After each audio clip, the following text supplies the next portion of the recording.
Magandang araw ho sa inyong lahat mga kapatid. Ako po si JDB, ang inyong kabang lingkod. Pag-usapan natin ngayon si Arnie Teves. Pauwi na ho because no more options left for him. Bakit? Ano nangyari? O hindi ba nagtago ito dahil dun sa Degamo Massacre? O, na siya ang itinuturo na mastermind ng mga base sa mga nahuli. At yun na, nagtago na, nag-absent-absent na, regardless na pinatatawag, pinasisipot na ng Kongreso, pinangakuan na pati mismo ng Presidente ng Pilipinas, ng safety pass, pero ayaw po talagang umuwi ng Pilipinas. Hanggang sa ito na nga, nalaman nasa ibang bansa at huli diyan sa Timor-Leste. Kaso ito, ang sabi po rin sa balita, Timor-Leste Court grants Philippine extradition request versus Tives. Lagot.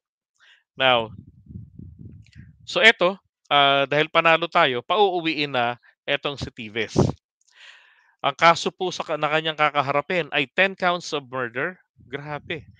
12 counts of frustrated murder and 4 counts of attempted murder before the Manila Regional Trial Court Branch 51 in relation to the March 4, 2023 shootings in Pamplona, Negros Oriental. Ko patay ka ngayon. Uwi ka ng Pilipinas pero non-bail naman yung kaso mong haharapin. 'Di ba? So kamusta na naman? Ano ba reaction dito ng mga DDS vloggers dahil buti hindi pa nila naisip na palitawin si Arnie Tives ay banal, kumikinang, perpekto, 'di ba? So eto ngayon mapapaharap na siya rito. This is what will going to happen eh. Kasi 'di ba nag-grant na yung extradition request natin. So ipapadala sa Pilipinas ito si Teves.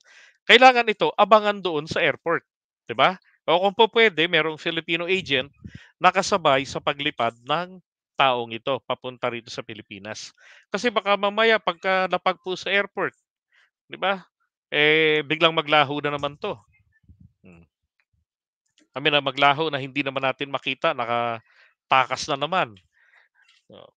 Sabi nito Paxio, my last resort daw asylum.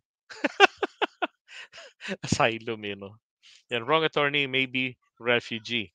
Pero, di ba, may mga kaso kasi siyang hinaharap dito. Palagay ko naman, hindi naman mapagbibigyan yan.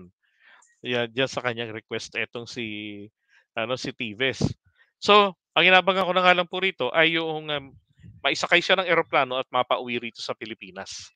Yun po. Total, hawak naman na siya ng mga otoridad ng Timor-Leste. Correct, wala talagang hangganan ng kasamaan, 'di ba?